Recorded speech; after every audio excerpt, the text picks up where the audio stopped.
శ్రమకాల ధ్యాన కూడికలకు ఇచ్చేసిన మీ అందరికి కూడా మన ప్రభువును రక్షకుడై ఉన్న యేసుక్రీస్తు వారి పరిశుద్ధ నామంలో మీ అందరికీ వందనాలు తెలియజేస్తూ ఉన్నాను. మరి ప్రార్థన చేసుకుని మన యొక్క కూడికను ప్రారంభించుకుందాం. మన మధ్యలో ఉన్న సహోదరి వైఎన్ ప్రసాద్ బాబు గారి యొక్క సతీమణి గారు రోజ్విన్ గారు వచ్చి ప్రారంభ ప్రార్థన చేసి మన యొక్క ప్రార్థన కూడికను ప్రారంభించవలసిందిగా ఆహ్వానిస్తూ ఉన్నాను.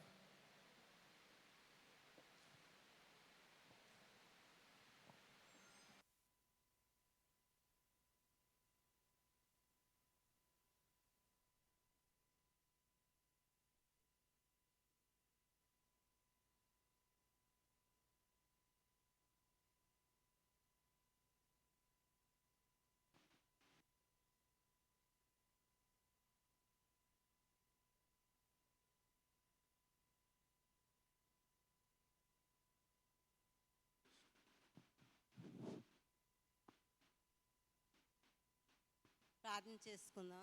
స్తోత్రునైనా స్తోత్రునైనా స్తోత్రునైనా స్తోత్రునైనా స్తుతుల మీద ఆశీనువైన దేవా, కొందనాలు ప్రభా.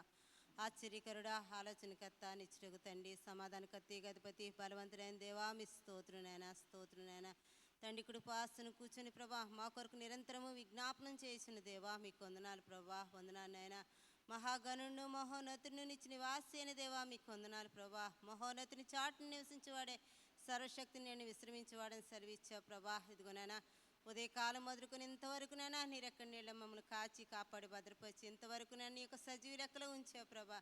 సజీవులే కదా నేను స్తుతించదని వాగ్దానం ఇచ్చావు ప్రభా. ఇదిగోనైనా ఈ మందిరంలో మేము చేరి ఉంటుండగా ప్రభా, ఇదిగోనైనా శ్రమల దినములోనైనా 40 దినముల్లో ప్రభా, ఇదిగోనైనా గడిచిన 6 దినములనైనా నీ యొక్క వాక్యంతో మమ్మల్ని ఆదరించానైనా, పోషించావనైనా, నడిపించావు ప్రభా. ఇదిగోనైనా 7వ దినంలో కూడా ప్రభా మమ్మల్ని ప్రవేశపెట్టావు ప్రభా. ఇదిగోనైనా ఈ దినమంతా ఈ యొక్క వాక్య పరిచయం చేస్తున్న ప్రతి ఒక్క బిడ్డ నన్ను చేస్తున్న బిడ్డను నీ యొక్క సన్నిధిలో ఉంచి ప్రభా, బిడ్డకు కావాల్సిన తండ్రి నాన్న ఆత్మీయ ఆహారం నన్ను బిడ్డకు సిద్ధపరిచి నన్ను బిడ్డని సిరువు చాటును మరుగుపరిచినాను. మీరు మాకు ఇచ్చిన 3 దైవ సేవకులను బట్టి కూడా మీకు వందనాలు ప్రభా. వారు కూడా ప్రభా నాదే ఉదయ సాయంత్రాలను వారు కూడా ప్రభా నీ యొక్క వాక్యం విత్తిచుంటుండగా ప్రభా వినిచున్న మా హృదయాలు తెప్పరల్లాన్ని కృపను దయచేయండి. వారు వస్తున్నప్పుడు వెళ్తున్నప్పుడు రాకపోకలు నీ కాపుదల నుంచి నడిపించినాను. వారి కుటుంబం దీవించినాను, నీకు ఇప్పుడు జ్ఞాపకం చేసుకున్నాను. ఇప్పుడు నాన్న ఇదిగో నాన్న ఈ దినం నాన్న మేము నాన్న మీ యొక్క సన్నిధిలో మేము ఉంటుండగా ప్రభా పాటల్లో ఉండండి నాన్న, వాక్యం చదువుతున్న వారిని దీవించినానా, అలాగే చెప్తున్న అతను కూడా ప్రభా నీ యొక్క కాపుదల్లో ఉంచి నీ కృపలో జ్ఞాపకం చేసుకుని ప్రభా నీ సిరువు చాటును మరిపొచ్చినాను. మంచి దైవవర్తమానం చెప్పడానికి నా నీ కృపను దయచేయండి అన్న. వస్తున్న బిడ్డలను కూడా సకాలంలో తీసుకుని రండి అన్న. నీ కృపలో మమ్మల్ని జ్ఞాపకం చేసుకోమని ఇదిగో నేను చిన్న ప్రార్థన యేసుక్రీస్తునామములో అడిగి పొందుకొని నమ్ముకొని స్తుతిస్తున్నాను తండ్రి, ఆమేన్. ప్రార్థించిన ప్రియ సహోదరి రోజ్విన్ గారికి ప్రభు అయిన యేసుక్రీస్తు వారి నామములో ప్రత్యేకమైన వందనాలు తెలియజేస్తున్నాను. మన యొక్క ఆంధ్ర క్రైస్తవ కీర్తనల నుండి 323వ కీర్తన పాడుకొని ప్రభు నామాన్ని మహింపరుద్దాం. 323వ కీర్తన.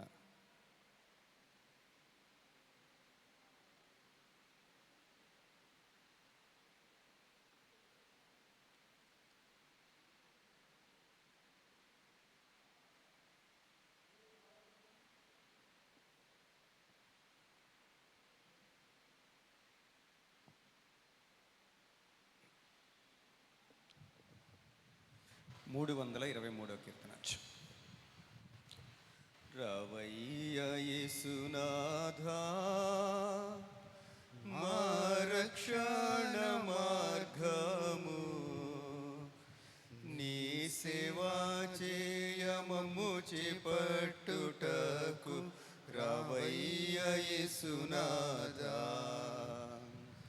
రవయ్య యేసునాథా మా రక్షణ మార్గము, నీ సేవా చేయమము చేపట్టుటకు రావయ్య యేసునాథా.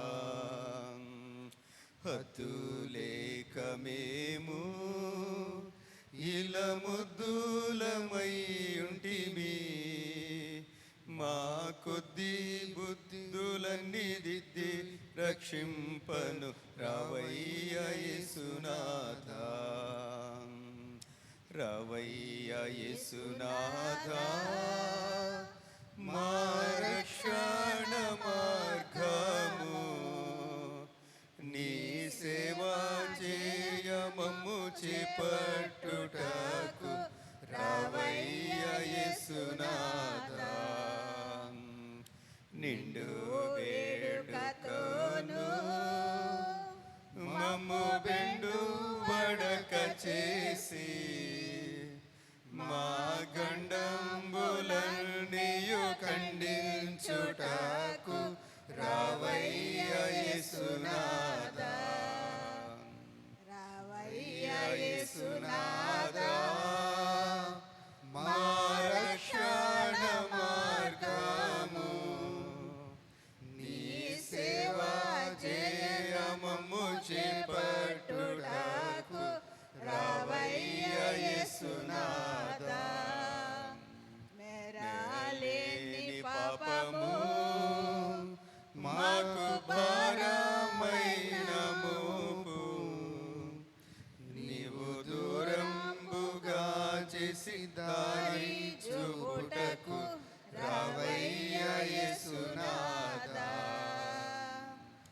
రావయ్య యేసునాథా, మా రక్షణ మార్గము నీ సేవా చేయమము చేపట్టుటకు రావయ్య యేసునాథా, పాపులమయ్య మేము పరమ తండ్రిని గానకను మా పాపంబులన్నీయు పారద్రోలుటకు రావయ్య యేసునాథా, రావయ్య యేసునాథా, మా రక్షణ మార్గము నీ సేవా చేయమము చేపట్టుటకు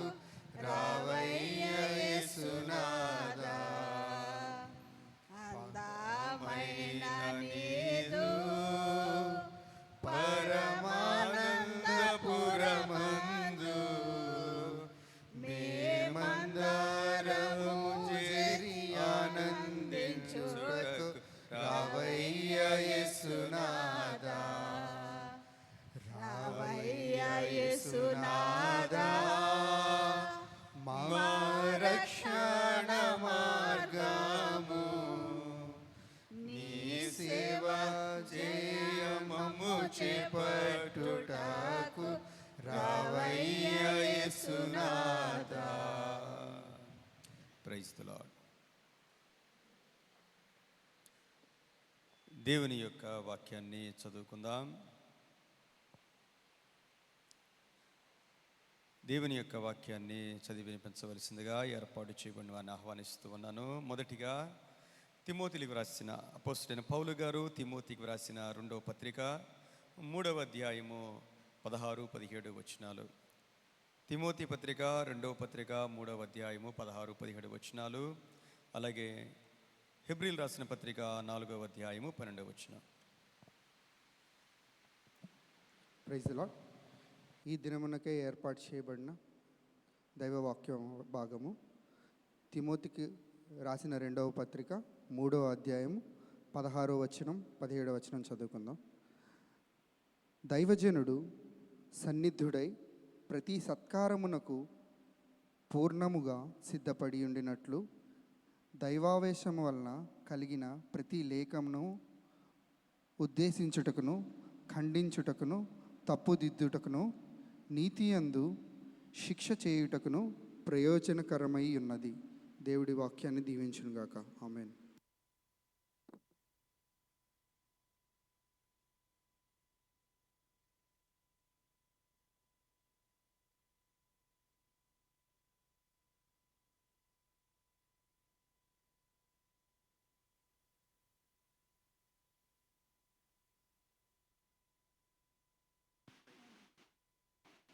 రెండవ పాఠ్యభాగంగా హెబ్రీ 4వ అధ్యాయము 12వ వచనం. ఎందుకనగా దేవుని వాక్యము సజీవమై బలము గలదై రెండంచులు గల ఎటువంటి ఖడ్గము కంటేను వాడిగా ఉండి ప్రాణాత్మలను కీళ్లను మూలుగును విభజించినంత మట్టుకు దూరుచు హృదయము యొక్క తలంపులను ఆలోచనలను శోధించుచున్నది. దేవుడి వాక్యం అని వినికుడలో ఫలింపచేయనుగాక. ఆమె వాక్య భాగంలో చదివించిన మరి నిరీక్షణకు, అలాగే సహోదరి కె రాజకుమారి గారికి, కోలాటి రాజకుమారి గారికి ప్రభు నామంలో వందనాలు తెలియజేస్తున్నాను. ఈ సమయంలో ఒక ప్రత్యేకమైన పాట పాడి మహింపరచవలసిందిగా యేసుదాస్ గారిని ఆహ్వానిస్తూ ఉన్నాను.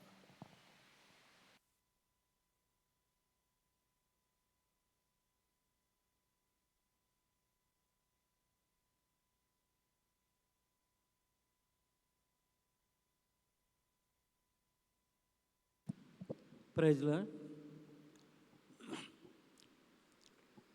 సర్వం యేసయ్యే, నాదు సర్వం యేసయ్యే, తాపములున్న ఈ భువియందు తోడు యేసయ్యే, సర్వం యేసయ్యే, నాదు సర్వం యేసయ్యే, తాపములున్న ఈ భువియందు తోడు యేసయ్యే, సర్వం యేసయ్యే. తల్లి తండ్రి అప్తులు బంధువు మిత్రువులు, తల్లి తండ్రి అప్తులు బంధువు మిత్రువులు, సంతోష సకల యోగ సంపూర్ణ భాగ్యం, సంతోష సకల యోగ సంపూర్ణ భాగ్యం, సర్వం యేసయ్యే, నాదు సర్వం యేసయ్యే. చింతలో ఆధారమును చీకటిలో జ్యోతియు, చింతలో ఆధారమును చీకటిలో జ్యోతియు, చిక్కి వ్యాధి ప్రక్కలో సంయు చేసే ఔషధమును, చిక్కి వ్యాధి ప్రక్కలో చేసే విచి ఔషధమును, సర్వం యేసయ్యే, నాదు సర్వం యేసయ్యే.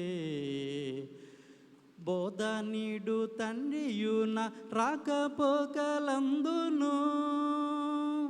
బోధనీడు తండ్రియున రాకపోకలందును, కాచు సహకారియున పాలి భాగస్వామి, కాచు సహకారియున పాలి భాగస్వామి, సర్వం యేసయ్యే, నాదు సర్వం యేసయ్యే. అంగు ఆభరణము ఆస్తియు సంపద్యము, అంగు ఆభరణము ఆస్తియు సంపద్యము, అప్పుడు విమోచించు నా పాలిట మధ్యస్థుడును, అప్పుడు విమోచించు నా పాలిట మధ్యస్థుడును, సర్వం యేసయ్యే, నాదు సర్వం యేసయ్యే. తాపములున్న ఈ భువియందు తోడు యేసయ్యే, సర్వం యేసయ్యే, నాదు సర్వం యేసయ్యే. Thank you very much. మరి డిజిఎస్ దినకరం గారిని మరి యాజ్ టీజ్గా మనకు చూపించినటువంటి మరి యేసుదాస్ గారికి ప్రభు నామములో ప్రత్యేకమైన వందనాలు తెలియజేస్తున్నాను. మరి మరొక పాట విన్న తర్వాత వాక్య ధ్యానంలోకి వెళదాం. మన మధ్యలో సహోదరి సంజీవిని గారు ఉన్నారు. ఓ పాట పాడి ప్రభువును మహింపరచవలసిందిగా ఆహ్వానిస్తా ఉన్నాం.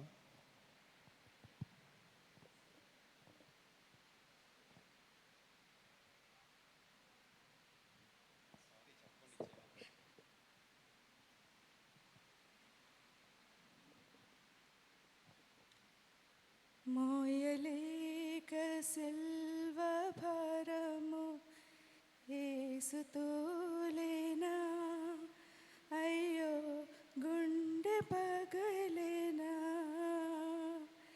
యేసు నిందలంప గుండె చెదరిపోయేనా, అదరిపోయేనా, మోయలేక సిల్వ భారము మోచబోయేనా, అయ్యో యేసుతోలేనా, ఎంత జాలి ఎంత ప్రేమ చూపినావయ్యా, నాకై మరణమొందితివి,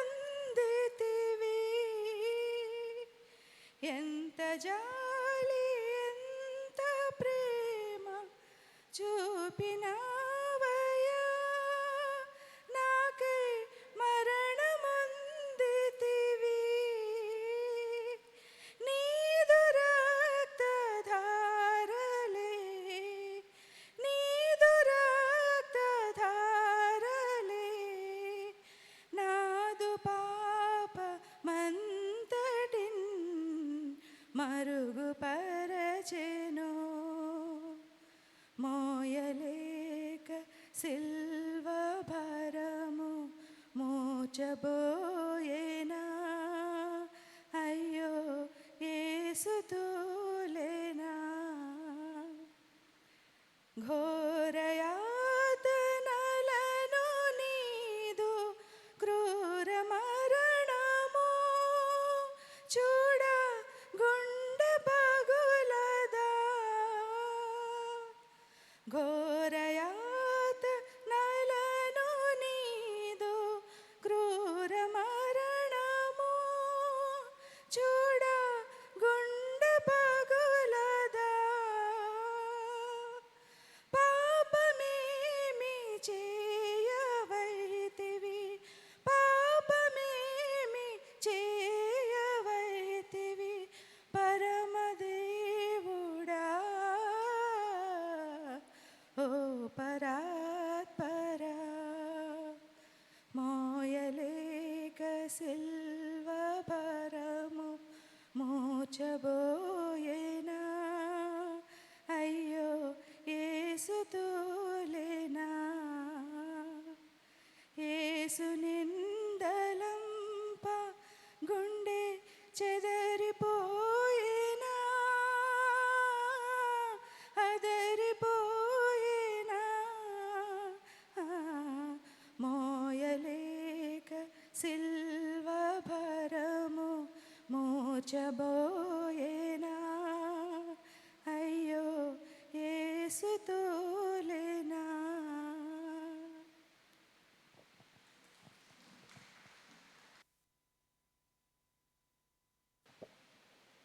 ఈ ప్రత్యేక సమయంలో ఈరోజు వాక్యాన్ని అందించవలసిందిగా సహోదరులు ఎస్ఎస్ ఎడ్విన్ గారిని ముందుకు ఆహ్వానిస్తా ఉన్నాను.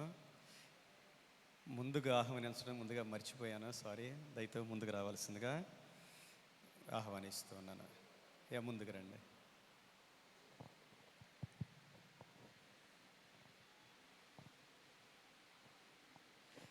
ఈ ప్రత్యేక సమయాన్ని సహోదరులు ఎడ్విన్ గారికి అప్పగిస్తున్నాను.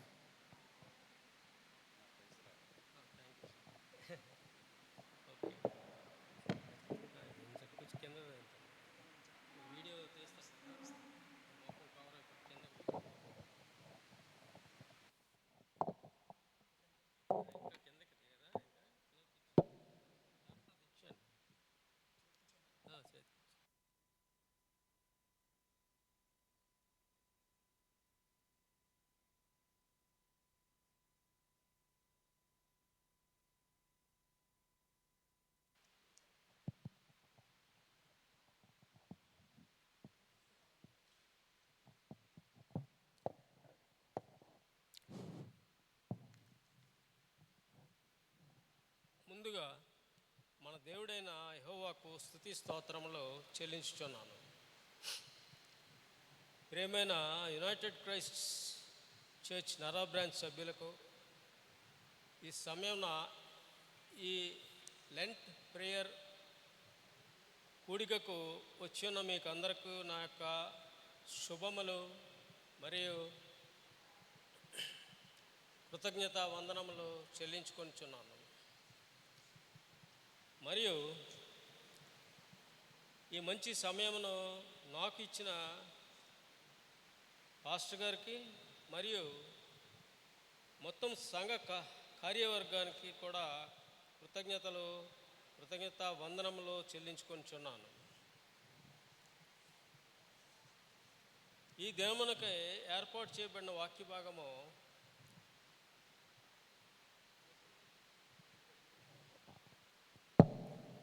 పరిశుద్ధ గ్రంథము, ఇంగ్లీష్లో హోలీ బైబిల్. దీని గురించి వివరణ ఇమ్మని నాకు తెలియపరచబడినది. దీనికి సంబంధించి బైబిల్ నుంచి 2 వాక్యాలను కూడా రెఫరెన్స్ ఇవ్వబడ్డాయి. అందులో మొదటిది హెబ్రీలకు రాసిన పత్రిక 4వ అధ్యాయము 12వ వచనము. అది ఇలాగ వ్రాయబడి ఉన్నది: ఎందుకనగా దేవుని వాక్యము సజీవమై బలము గలదై 2 అంచులు గల ఎటువంటి ఖడ్గము కంటేనో వాడిగా ఉండి ప్రాణాత్మలను కీళ్లను మూలుగను విభజించినంత మట్టుకు దూరుచు హృదయం యొక్క తలంపులను ఆలోచనలను శోధించుచున్నది. ఇది ఈ వాక్య భాగం అండి. సో దీన్ని మనం కొంచెం విపులంగా చూద్దాం. ఇందులో ముందుగా చెప్పబడింది ఏంటంటే, సజీవము గలదైన మరియు బలము గలదై అని చెప్పబడింది. ఇక్కడ మనం సజీవము గలదే బలము గలదే అన్నప్పుడు ఆ సజీవము అనేది బలము కలిగి ఉండడం. చాలామంది సజీవులు ఉంటారు కానీ బలం ఉండదు. కానీ ఇక్కడ దేవుని వాక్యము బలము గలదై ఉన్నది. దేవుని వాక్యం అంటే మరి వేరే ఏమీ అయ్యి ఉండదు. ఎందుకంటే దేవుని వాక్యమే బైబిల్, పరిశుద్ధ గ్రంథము. పరిశుద్ధ గ్రంథం అంటే గ్రంథాలు చాలా ఉంటాయి మనకి. గ్రంథాలన్నీ పరిశుద్ధంగా ఉండవు. కానీ బైబిల్కు మాత్రం అంటే పరిశుద్ధ గ్రంథము అని చెప్పబడింది. పరిశుద్ధత అంటే ఏంటి? పాపం లేకపోవడం. పరిశుద్ధత గురించి కొంచెం వివరంగా చెప్పుకుందాం.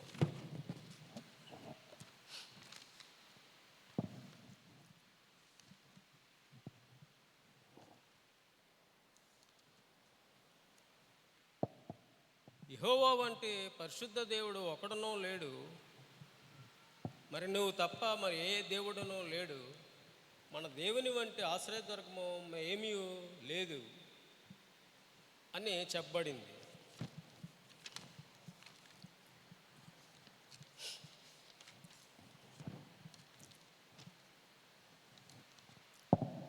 ఇంకా కొంచెం ముందుకెళ్తే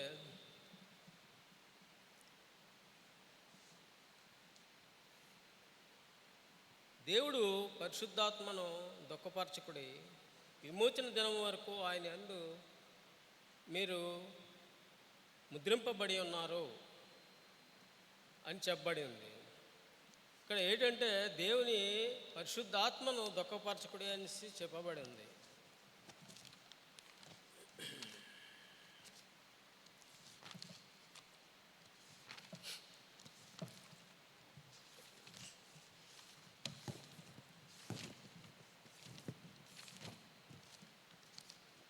ఒక్క నిమిషం.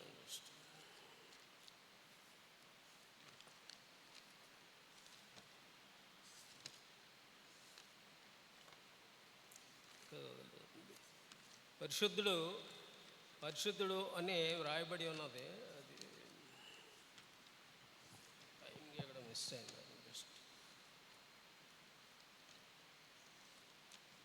ఓకే, పరిశుద్ధుడు అంటే పవిత్రంగా ఉండడము.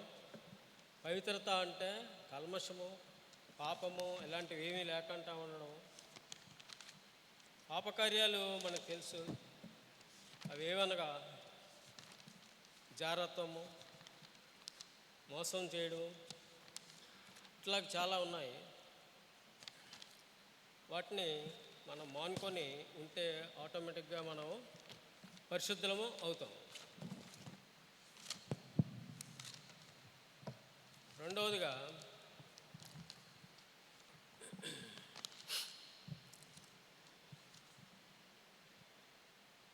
రెండించల గల ఎటువంటి ఖడ్గం కంటేనో వాడిగా ఉండుట.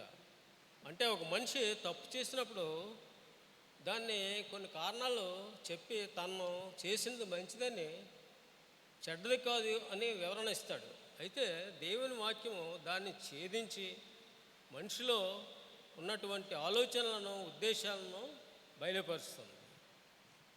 దీనికి సంబంధించి బైబిల్ వాక్యము ఒకటి గుర్తు చేసుకుందాము. హెబ్రీయులకు రాసిన పత్రిక 4వ అధ్యాయము 13వ వచనము.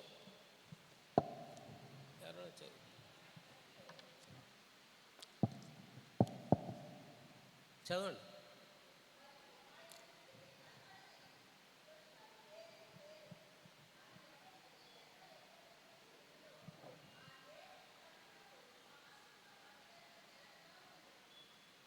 సో దేవునికి ఇవన్నీ తెలిసిపోతాయి. దేవుడు అంటే ఎవరు? వాక్యమే దేవుడు. దీని గురించి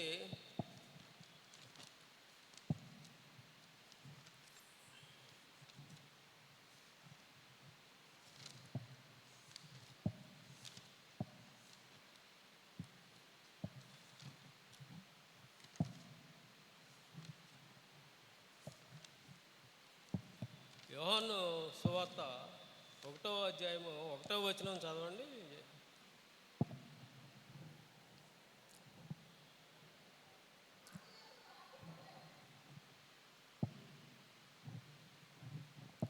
వాక్యము దేవుడై ఉండను,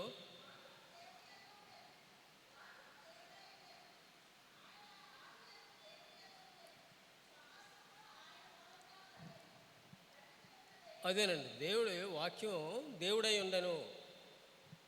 అది మనం గ్రహించవలసి ఉన్నాం. తర్వాత దేవుడు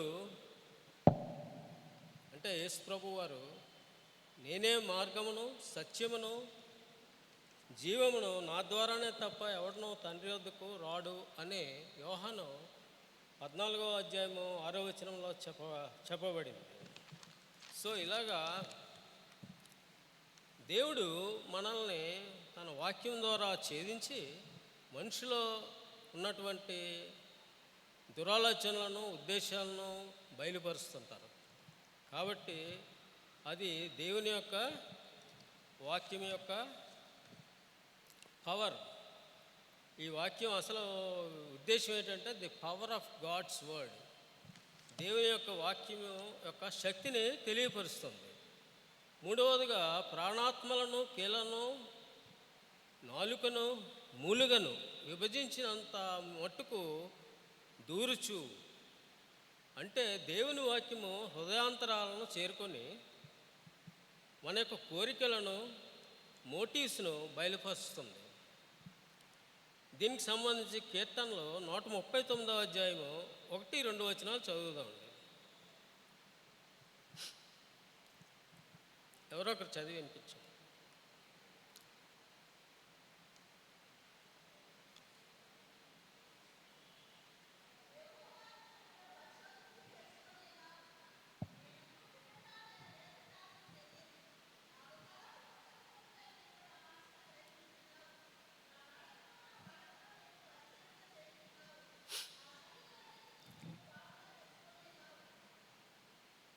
ఇక్కడ మనకి దేవుని యొక్క వాక్యము ఎట్లాగా అది చీల్చుకొని వెళ్తుందో అది ఈ వాక్యంలో బయలుపడింది. హృదయం యొక్క తలుపులను ఆలోచన వలన శోధించుచున్నది. అంటే ఇక్కడ మన తలంపుల ఆలోచనలు ఉద్దేశంలో న్యాయమయంగా ఉన్నాయా, లేక అవి అన్ని విశ్లేషించినప్పుడు దేవుని స్వభావమునకు అనగా పరిశుద్ధతకు అనుకూలంగా జీవించినట్లు చేస్తుంది. ఈ వాక్యం మనకేం చేస్తుందంటే పరిశుద్ధంగా జీవించడానికి సహాయం చేస్తుంది. ఇది దేవుని యొక్క వాక్యం యొక్క పవర్. సో దీన్ని మన వాళ్ళు సందర్భానుసారంగా తీసుకున్నారు. సో దేవుని శక్తిని మనం తక్కువ అంచనా వేయడానికి లేదండి. ఎందుకంటే దేవుడు చాలా శక్తిమంతుడు, సర్వోన్నతుడు అని చెప్పబడింది.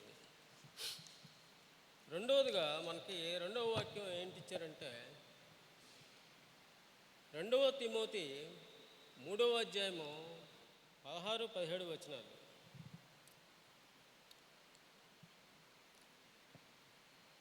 దైవజనుడు సన్నద్ధుడై ప్రతి సత్కార్యములను పూర్ణముగా సిద్ధపడి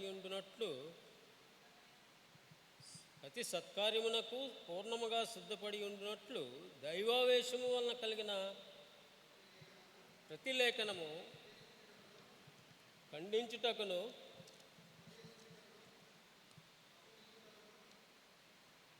నీతి అందు శిక్ష చేయుటకును ప్రయోజనకరమై ఉన్నది. ఇక్కడ ఈ రెండో వాక్యం దీనికి ఏంటి కనెక్షను అని అనుకుంటాం. అంటే ఈ వాక్యాన్ని బోధించే వాళ్ళు ఎక్కువగా ఉపదేశకులు ఉంటారు, దైవజనులే ఉంటారు ఎక్కువగాను. తర్వాత కొందరు ఎక్కువగా బైబిల్ వాక్యాన్ని చదివి సో వాళ్ళకి అర్థమైంది తోటివారికి తెలియపరిచి దాన్ని గ్రహించుకునేటట్టు చేద్దామనే ఒక మంచి ఉద్దేశంతో కూడా కొందరు దేవుని వాక్యాన్ని చెప్తారు. అయితే వాళ్ళు ఈ క్యారెక్టర్స్ని కలిగి ఉండాలి. వాళ్ళు ఏంటి చేయాలా? ప్రతి సత్కార్యమునకు పూర్ణముగా సిద్ధపడి ఉండినట్లు దైవావేశం వలన కలిగిన ప్రతి లేఖనము, దైవావేశం కలిగి ఉండాలట. కలిగి ప్రతి లేఖనమునే ఉపదేశించాలట. ఎట్లాగ ఉపదేశించాలి? వారు నీతి అందు శిక్ష చేయుటకు చేయాల. నీతి కలిగిన వారై ఉండి వారు దైవోపదేశము చేయాల. ఇది దైవజనులకు బోధించడానికి చెప్పబడింది. సో ఈ రెండు వాక్యాలు ఏంటంటే యాక్చువల్గాను ఇక్కడ దేవుని వాక్యం అన్నారు. దేవుని వాక్యం యొక్క శక్తి ఏంటో చెప్పారు. తర్వాత దేవుని వాక్యాన్ని ఎలాగ ఉపదేశించాలి అని చెప్పారు. అయితే ఈ దేవుని వాక్యం అని అంటున్నారు. ఇప్పుడు దేవుని వాక్యం అన్నప్పుడు అసలు మన కాంటెక్స్ట్లోకి వస్తే, అంశంలోకి వస్తే, దేవుని వాక్యం అంటే ఏంటి? బైబిల్, పరిశుద్ధ గ్రంథము, పరిశుద్ధమైనది. దాన్ని వాక్యం ఎక్కడ కనిపించడం లేదు.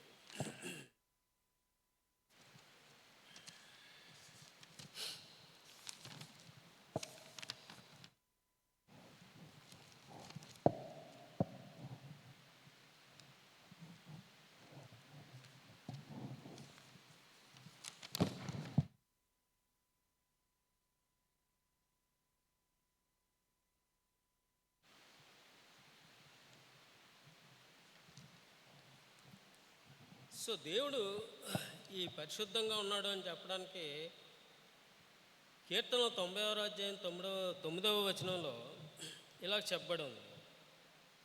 Worship the Lord in the splendour of holiness, tremble before him all the earth. ఇది ఒకసారి తెలుగులో చదవండి కొంచెం.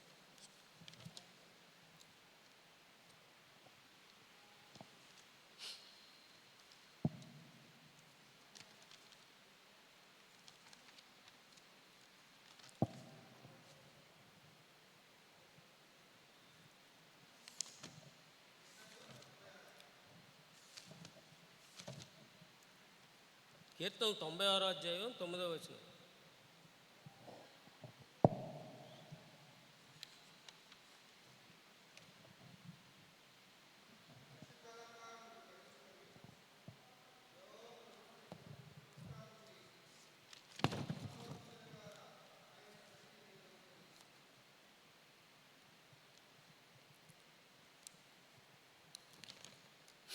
సో దేవుణ్ణి అట్లాగా పరిశుద్ధతో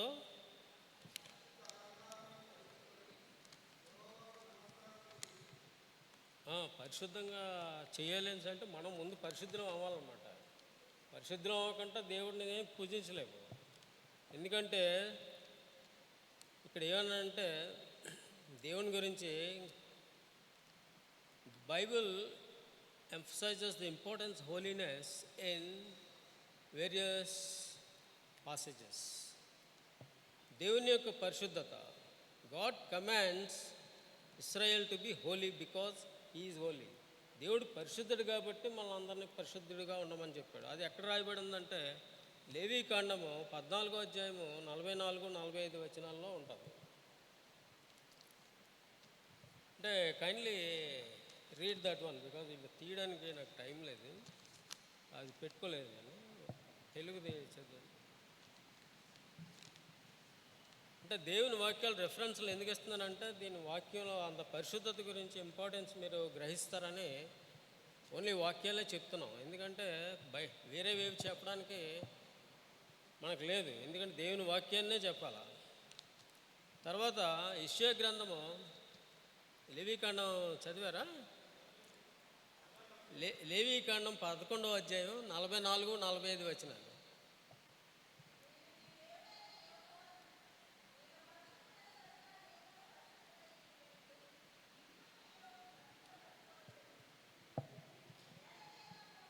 అదే అంతేనండి, పరిశుద్ధుడు దేవుడు పరిశుద్ధుడు అని చెప్పడానికి మనం వాక్యాన్ని బైబిల్ నుంచి తీసి చెప్పామన్నమాట.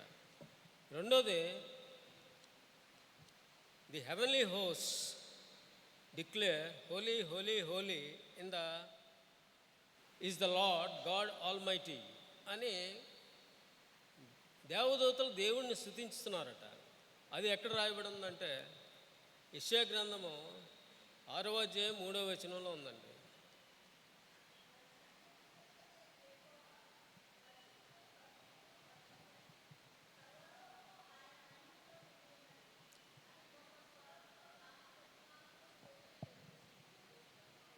సో దేవదూతలే హెవెన్లీ హోస్ట్ అంటే దేవదూతలు అన్నమాట. వీళ్ళందరూ కూడా దేవుడిని పరిశుద్ధుడు అని ఒప్పుకొని స్తుతిస్తున్నారు. సో దేవుడిని ముందుగా మనం హోలీ గాడ్ అని చెప్పేసి మనం పరిశుద్ధ దేవుని స్తుతించాలా, స్తోత్రించాలా. Next, there is none like holy like the Lord, there is none besides you, there is no rock like our God అని మొదటి సమూయేలు గ్రంథం 2వ అధ్యాయం 2వ వచనంలో రాయబడి ఉన్నదండి.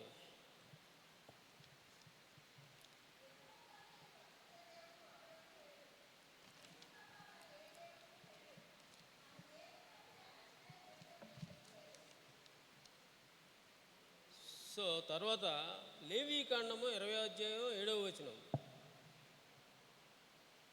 Consecrate yourselves therefore and be holy, for I am the Lord your God. దేవుడు స్వయంగా చెప్తున్నాడు మీరందరూ పరిశుద్ధులుగా ఉండండి అని చెప్పి. లేవీకాండము 20వ అధ్యాయము 7వ వచనం అండి.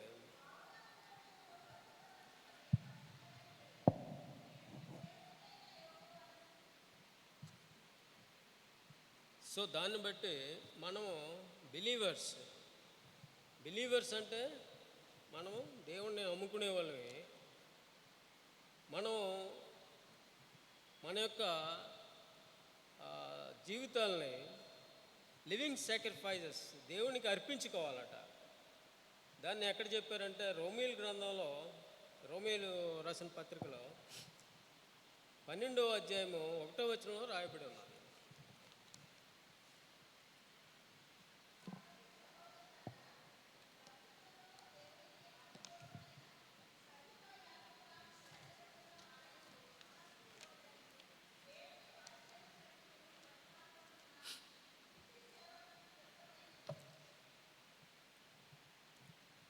సో ఈ రకంగా దేవుణ్ణి మనము పరిశుద్ధతతో మనం పరిశుద్ధంగా మారి దేవుడిని స్తుతించాలి. ఊరికనే దేవుడిని ప్రార్థన చేసేస్తే అవ్వదు. మనం మన యొక్క జీవిత విధానాన్ని మార్చుకొని అది దేవునికి అనుకూలంగా ఉండాలి. ఎందుకంటే దేవుడికి మనం ప్రార్థన చేస్తుంటాం. దేవుడు మన ప్రార్థన వినడం లేదేంటి అని అనుకుంటూ ఉంటాం. ఎందుకు ప్రార్థన అంటే ఆయనకి అనుకూలంగా యోగ్యంగా మనం జీవిస్తేనే అవన్నీ జరుగుతాయి.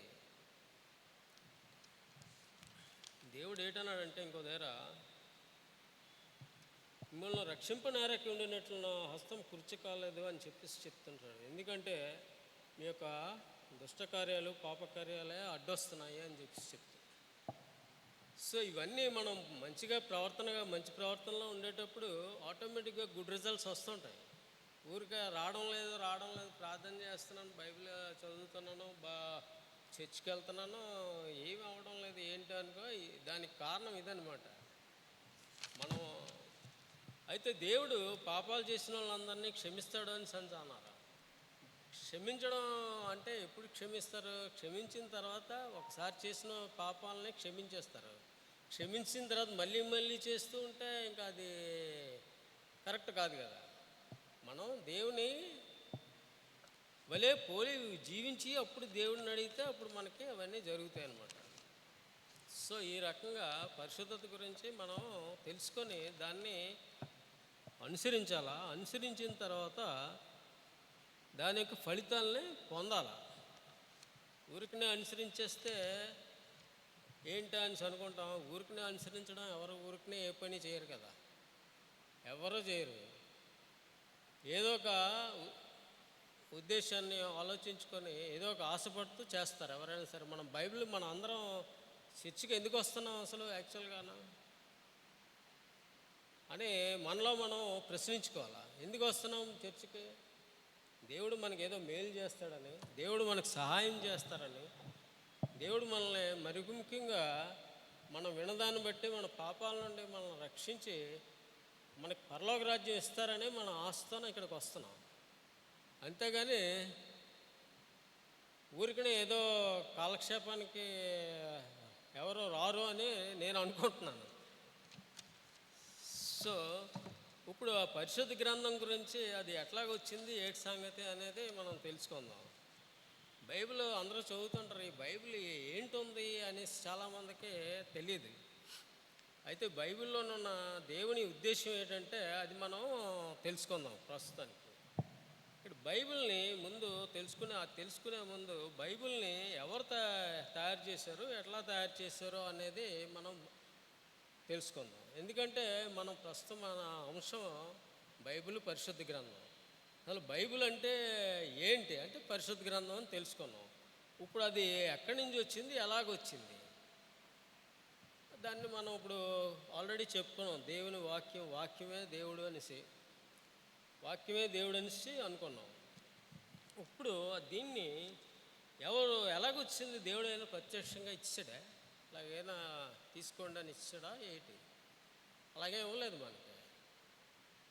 అది భక్తుల్ని ప్రేరేపించి వారి ద్వారా రాయిపించాడు. ఇవన్నీ ఈ బైబిల్ అనేది అసలు దీని తయారీలోని అసలు ముఖ్య ఉద్దేశం ఏంటంటే మనుషులు క్రమ పద్ధతిలో జీవించి దేవుని చిత్తానుసారంగా జీవించి దేవుని రాజ్యానికి వారసులు అవ్వాలనేదే అసలు దేవుని ఉద్దేశం. ఎందుకంటే వీళ్ళు పాపం చేసి అంటే బైబిల్లో మనకేమన్నది, ఆదాము పాపం చేశాడు కాబట్టి ఆ పాపం అందరికీ వచ్చేసింది, అందరికీ స్ప్రెడ్ అయిపోయింది అనేసి. ఎందుకంటే ఆదాము బుద్ధులే అందరికీ, తల్లిదండ్రుల బుద్ధులు పిల్లలకి వస్తాయి కదండి.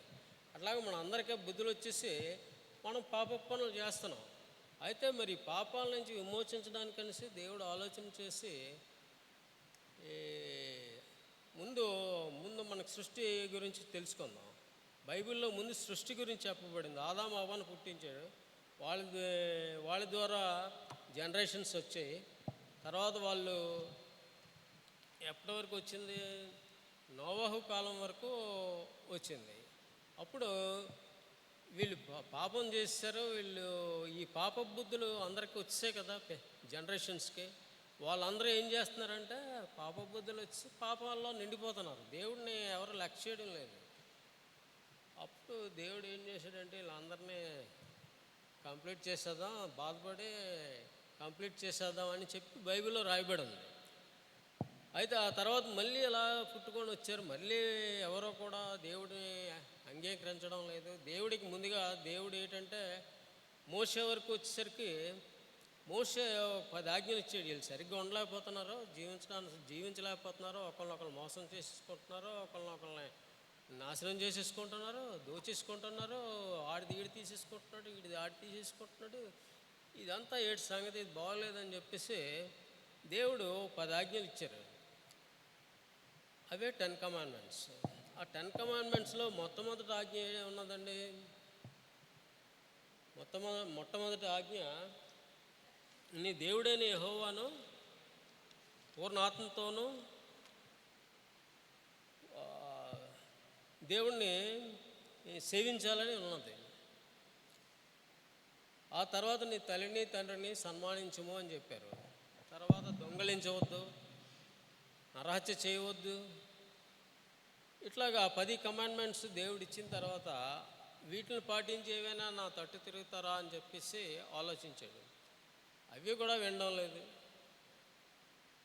ఇంకా దేవుడు విసిగిపోయి ఏమన్నాడంటే ఇంకా వీళ్ళతో లాభం లేదు, వీళ్ళంతా పాపాలు చేస్తారు, వీళ్ళని ఏదో రకంగా రక్షించాలని దేవుడు ఎందుకు అనుకున్నాడు? దేవుని యొక్క స్వభావమే ప్రేమ స్వభావం.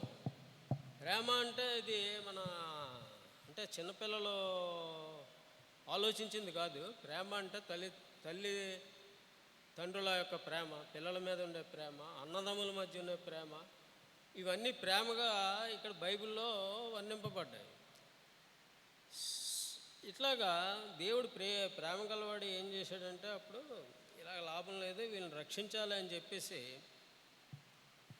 ఆలోచన చేసి ప్రవక్తలను పంపించాడు. ప్రవక్తలను పంపించి మీరంతా దైవవాక్యాన్ని, నాకు వాక్కులను మీరంతా అందరికీ తెలియపరచండి.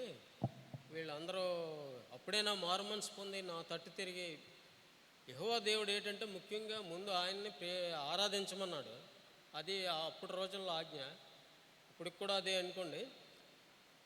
అయితే వీళ్ళు చేయడం లేదు కాబట్టి ఇంకా లాభం లేదని చెప్పేసి అప్పుడు యేసు ప్రభు వారిని ఈ ప్రపంచంలోకి తీసుకొచ్చారు. ఎట్లా తీసుకొచ్చారు అంటే ఆయన స్వభావం పరిశుద్ధమైనది, పవిత్రమైనది. ఆయన చూసి ఎవరో బతకలేరు అని చెప్పి బైబిల్లో రాయబడి ఉంది. ఎవరైనా అతని వైపు అతను చూసిన వాళ్ళు ఎవరు లేరు.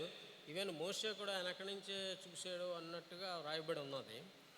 సో ఇందువలన అప్పుడు యేసుక్రీస్తు రూపంలో లోకంలోకి వచ్చి ప్రేమను తెలియపరిచాడు. ఏం ప్రేమ అనేది అప్పుడు యేసు ప్రభు వారు లోకంలోకి వచ్చి ఏంటి చెప్పారు అంటే అది మనం తెలుసుకుందాం. దేవుని ప్రేమించమని చెప్పారు. అంటే యేసుక్రీస్తుని నమ్మి బాప్తిసం పొందమన్నారు.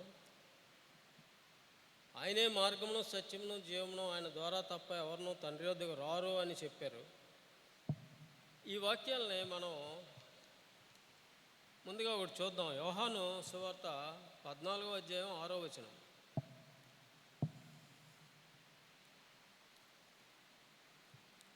చదవండి ఎవరు.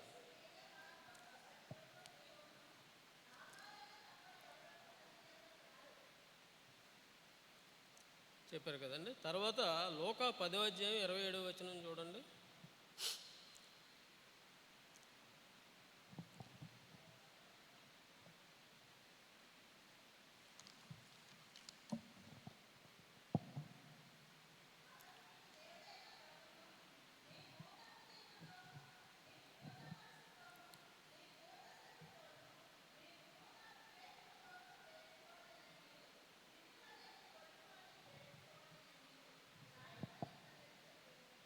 సో దేవుణ్ణి ఆ రీతిగా ప్రేమించాలా?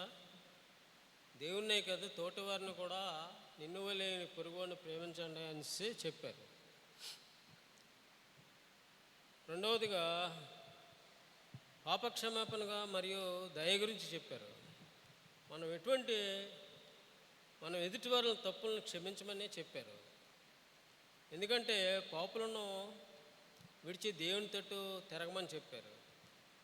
ఇది మత్తయి 6వ అధ్యాయము 14-15 వచనాలు ఒకసారి చదువుకుందాం.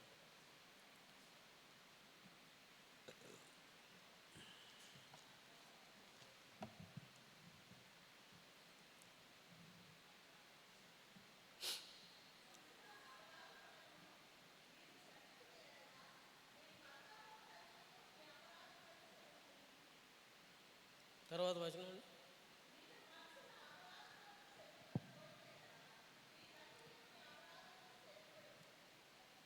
సో ఇక్కడ మనం అట్లాగా క్షమించాలి. ఎదుటివారిని క్షమిస్తేనే మనకి కూడా క్షమాపణ దొరుకుతుంది. లేకపోతే మనకు పాప క్షమాపణ దొరకదు.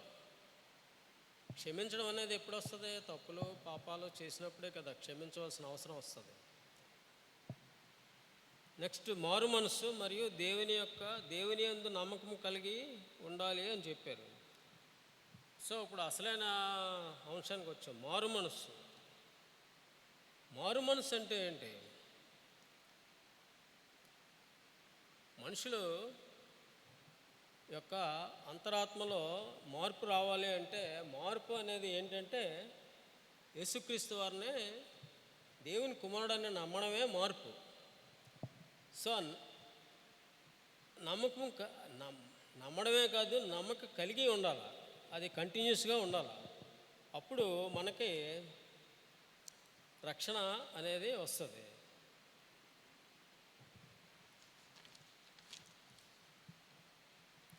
పరలోక రాజ్యములోనికి చేరాలంటే మనకి మారు మనసు ఉండాలి అని చెప్పేసి యేసుప్రభు వారు చెప్పారు.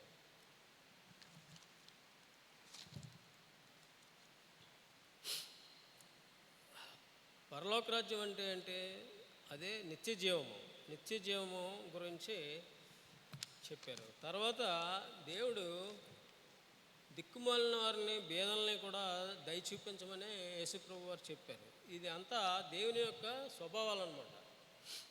సో అది ఎక్కడ ఎలా చెప్పబడింది అని సెన్స్ అంటే మత్తయి 25వ అధ్యాయము 31-46 వచ్చినామండి. 31 నుంచి 46 చదవండి, పర్లేదు.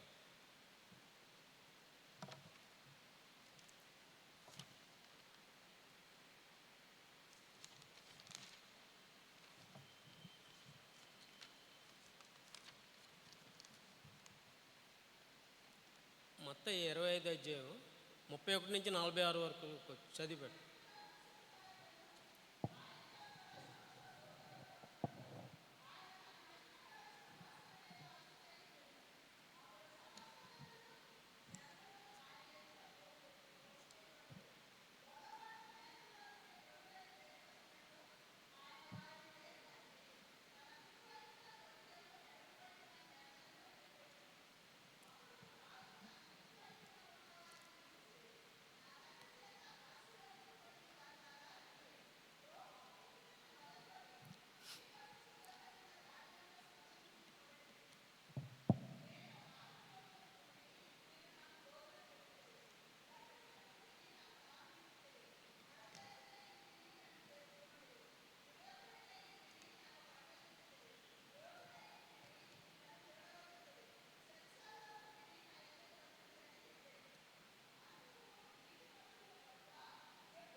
సో అక్కడ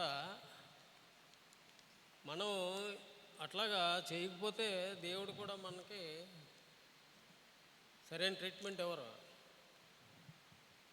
సో అందు గురించని దేవుడు ఏం చెప్పారంటే బేదల మీద, దిక్కులేని వారి మీద దయ చూపించమని చెప్పారు. సో అది యొక్క దేవుని స్వభావం.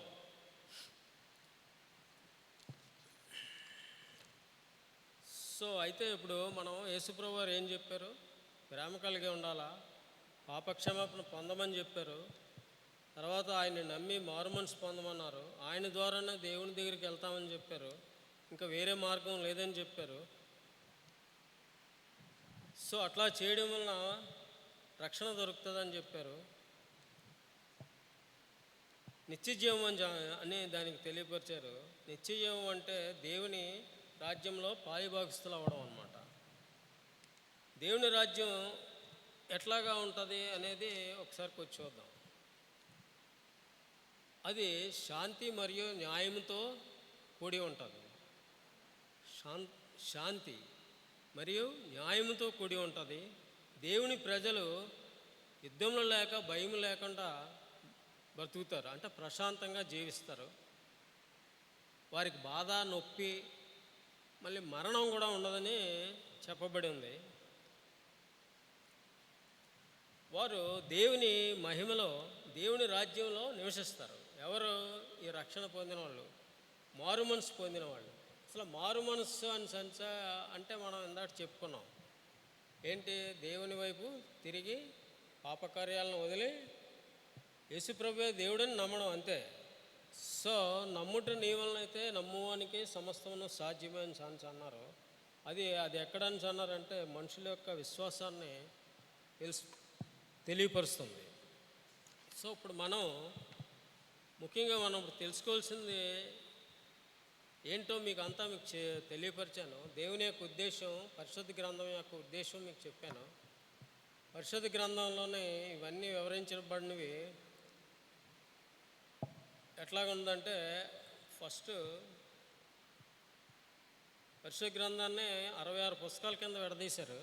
అందులో 39 పాత నిబంధన గ్రంథం, 27 కొత్త నిబంధన పుస్తకాలుగా వాటిని విభజించారు. ముందు పాత నిబంధనలో దేవుని యొక్క ప్రయత్నం చూపించారు, మార్చడానికి ట్రై చేశారు. కొత్త నిబంధనలోని ఇంకా తప్పదని చెప్పి యేసుక్రీస్తుని తీసుకొచ్చి యేసుక్రీస్తు చేత ప్రేమబోధన చేశారు. ప్రేమబోధ చేసిన తర్వాత రక్షణ అనేది తెలియపరిచారు. రక్షణ పరిచిన తర్వాత నిత్యజీవానికి ఎట్లాగ వెళ్ళాలి అనేది కూడా తెలియపరిచారు. సో ఇప్పుడు ఈ రకంగా మనం మన యొక్క జీవితాలను మార్చుకొని ఈ వాక్యాలను మనం గ్రహించుకొని మనం జీవించినట్లయితే మనం అందరం కూడా దేవుని రాజ్యంలో ప్రవేశించడానికి అర్హులం అవుతామని తెలియపరుస్తున్నాను.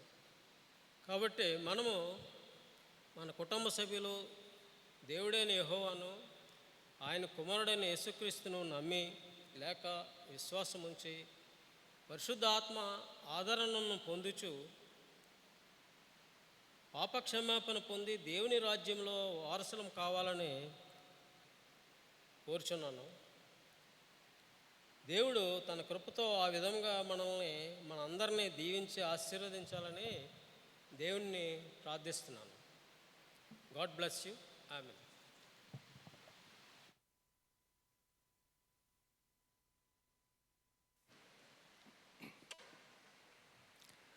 ఎడ్విన్ గారికి ప్రభునామములో వందనాలు.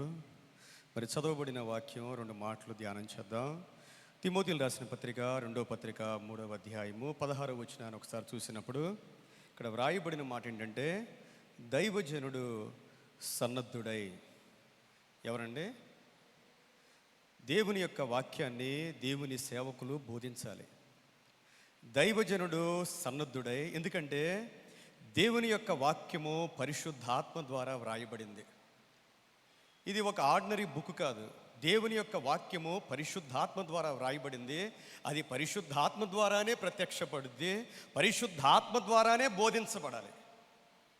దేవుని ఆత్మ లేకుండా మనం దేవుని యొక్క వాక్యాన్ని బోధించినా కూడా దానివల్ల మనకి ఎలాంటి ప్రయోజనము కూడా ఉండదు. ప్రియమైన దేవుని బిడ్డలారా, అందుకే మన వాక్యం చదివేటప్పుడు పరిశుద్ధాత్మ దేవుని యొక్క ప్రత్యక్షత కొరకు మనం ప్రార్థన చేయాలి. దేవుని ఆత్మ లేకుండా దేవుని యొక్క వాక్యం అనేది మనకు అర్థం కాదు. దేవుని యొక్క సేవకుడు చేయవలసిన పని ఏమిటంటే 4 పనులు ఉన్నాయి ఇక్కడ. ఏంటంటే, దైవావేశము వలన కలిగిన ప్రతి లేఖనము ఉపదేశించాలి, ఖండించాలి, తప్పుదిద్దాలి, నీతి యందు శిక్ష చేయాలి. దేవుని యొక్క వాక్యం ద్వారా మన జీవితంలో ఈ 4 పనులు దేవుని సేవకుని ద్వారా జరగాలి.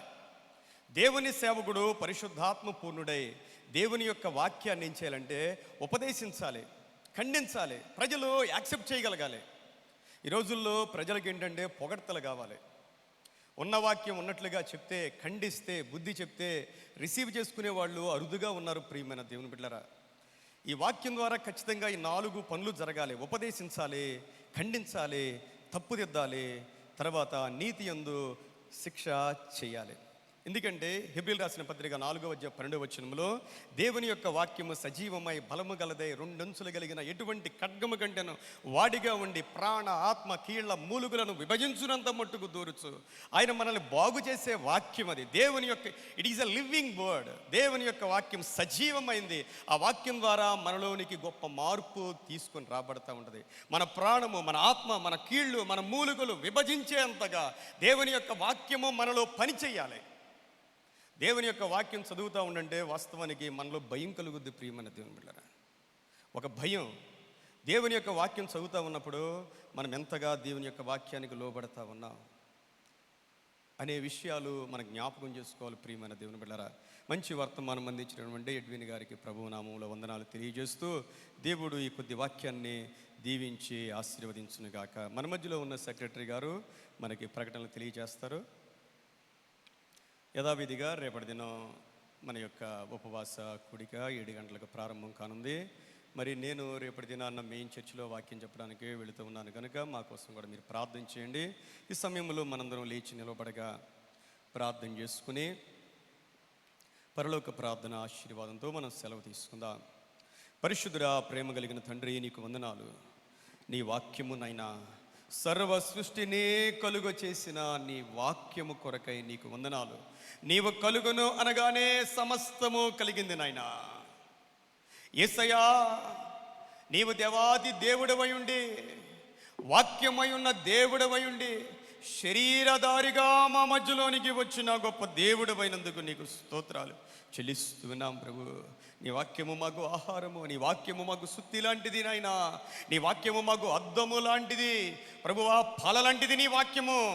అన్నిటికంటే విలువైనది, 2 అంచులు కలిగిన ఖడ్గము కంటే వాడిగా ఉండి ఆ ప్రాణ ఆత్మ కీళ్ళు మూలుగలు సహితము విభజించునంత మట్టుకు దూరుతూ ఉన్నందుకు నీకు స్తోత్రాలు ప్రభువా.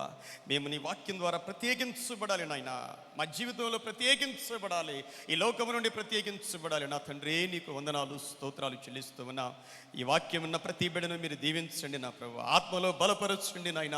ప్రతి ఒక్కరిని నూతన పరచండి నాయన. నీ వాక్యం ద్వారా మేము మార్పు నొందుదుము గాక ప్రభువా. మార్పు చెందే వాక్యము మా హృదయాల్లో మేము పదిలపరుచుకోవడానికి మీ కృప దయచేయమని ప్రార్థన చేస్తూ ఉన్నాను.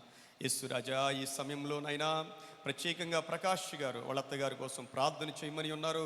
ఆయన ఆమెకున్న బ్రెయిన్ అలాగే హార్ట్ ప్రాబ్లమును యేసయ్య నామంలో స్వస్థత కలిగించమని ప్రార్థిస్తూ ఉన్నా. ప్రభువా, ఆమెకి ఎంత ఆయుష్ ఇచ్చావో మాకు తెలియదు నాయనా. మీరు ఇచ్చిన ఆయుష్లో ఆమె బ్రతకాలి నాయనా. ఆరోగ్యముతో బ్రతకడానికి సహాయం చేయమని ప్రార్థన చేస్తూ ఉన్నాం. ప్రభువా, నీ వాక్యం విన్న బిడ్డలందరూ నాయనా మీ జీవితాల్లో నీ ఆశీర్వాదం పొందుకోవాలి, నీ కృపను పొందుకోవాలి. బిడ్డలు వేటి కొరకు నీ సన్నిధిలో వేచి ఉన్నారు. యేసయ్య నామంలో ప్రతి విధమైన కృపను పొందుకోవడానికి సహాయము దయచేయండి. చాలా దూర ప్రాంతాల నుంచి అనేకమైన పనులు పక్కన పెట్టుకొని చాలా వ్యయ ప్రయాసములతో నీ సన్నిధిలోనికి అడుగుపెట్టిన ప్రతి బిడ్డను మీరు దీవించమని ప్రార్థన చేస్తున్నాను. ప్రభువా, అందరినీ నూతన పరచండి నాయన. హృదయ కోరికలు మీరు తీర్చమని ప్రార్థన చేస్తున్నాను. అద్భుత అతిశయ కార్యాలు చేయండి నాయన. ముఖ్యంగా మా బలహీనతలన్నీ కొట్టివేయండి నాయన. ప్రతి పాప శాపాన్ని దూరపరచండి నాయన. ప్రతి రోగాన్ని దూరపరచమని ప్రార్థన చేస్తూ ఉన్నాను నా తండ్రి. నీకే వందనాలు, స్తుతులు, స్తోత్రాలు చెల్లిస్తూ ఉన్నాం ప్రభా. రేపటి దినం కొరకు అనేక మందిని సిద్ధపరచండి. ఎవరు నిలవబడబోతూ ఉన్నారో వారు నీ ఆత్మచేత నింపబడుదురు కాక ప్రభువా. ప్రార్థనాపూర్వకంగా నాయన తండ్రి సిద్ధపడడానికి సహాయం చేయమని ప్రార్థన చేస్తూ ఉన్నాను ప్రభువా. మేము మారాలి, మేము మార్పు చెందాలి. అనేక మంది ఎదుట మాదిరికరంగా మేము బ్రతకగలుగుటకు సహాయం చేయమని ప్రార్థిస్తూ ఉన్నాం ప్రభువా. మా కార్యవర్గాన్ని దీవించి ఆశీర్వదించండి నా ప్రభువా. మా అడ్వైస్ అందరినీ మీరు దీవించి ఆశీర్వదించండి. ముఖ్యంగా ఈ ఉపవాస దినాల్లో నా ప్రభువా, మేము మీ కృపను పొందుకోవాలనైనా. నీ దివ్యమైన అభిషేకాన్ని పొందుకోవాలి నాయనా. సమస్త మహిమా ఘనత ప్రభావాలు మీకే ఆరోపిస్తూ మా ప్రభువును రక్షకుడై ఉన్న యేసుక్రీస్తు వారి పరిశుద్ధ నామంలో వేడుకొని ప్రార్థిస్తూ ఉన్నాను తండ్రి, ఆమేన్. పరలోకమందున్న మా తండ్రి, మీ నామం పరిశుద్ధపరచబడును గాక, మీ రాజ్యం వచ్చును గాక, మీ చిత్తము పరలోకమందు నెరవేరునట్లు భూమి యందు నెరవేరును గాక. మరుదిన ఆహారము నేడు మాకు దయచేయము, మైడల అపరాధము చేయవారిని మేము క్షమించు ప్రకారం అపరాధములు క్షమించుము. మమ్మల్ని శోధనలోనికి తేక కిన్నుడు తప్పించుము. రాజ్యము, శక్తి, మహిమ నిరంతరము మీరై ఉన్నారు తండ్రి, ఆమేన్. తండ్రి, కుమార, పరిశుద్ధాత్మ త్రియేక దేవుని దీవెన చేరువన మనందరికను, ప్రాముఖ్యంగా వర్తమానం అందించిన ఎడ్విన్ గారికి, వారి కుటుంబానికి తోడుగా ఉండి దీవించి ఆశీర్వదించును గాక, ఆమేన్.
మరి మన మధ్యలో ఉన్న విద్యాసాగర్ గారు, అలాగే శ్యామల గారు, వారు ముందుకు వచ్చిన ఎడల ఈరోజు మనకి స్నాక్స్ ఏర్పాటు చేశారు.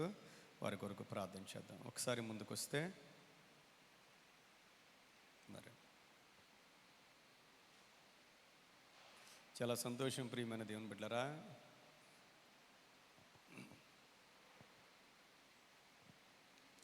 ప్రభువా, మీ వందనాలు చెల్లిస్తా ఉన్నాం. విద్యాసాగర్ గారు, శ్యామల గారు ఎంత దూరమైనా, ఎండైనా, వానైనా ప్రతి ప్రార్థనలో పాల్గొనడానికి మీరు ఇచ్చిన కృప కొరకు వందనాలు. వారు శక్తికి మించిన ప్రభువా నీ కృపలో కొనసాగుతూ ఉన్నారు.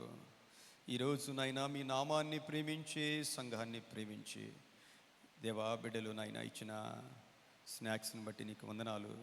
నూరంతల ఆశీర్వాదం. మీ నామం పేరిట గిన్నెడు చన్నీళ్ళు ఇచ్చిన ప్రతిఫలం ఇచ్చే మా దేవుడు నాయనా బిడ్డలను దీవించండి. బిడ్డ ఆర్థిక పరిస్థితులు దీవించండి. ఇచ్చిన కుమారులిద్దరినీ మీరు దీవించి నాయన వారికి ఉన్నతమైన ఆశీర్వాదం దయచేయమని మీ సేవకునిగా మీ బిడ్డలను దీవిస్తూ ఉన్నాను, ఆశీర్వదిస్తూ ఉన్నాను. యేసయ్య నామములో వేడుకొని ప్రార్థిస్తూ ఉన్నాను తండ్రి, ఆమేన్.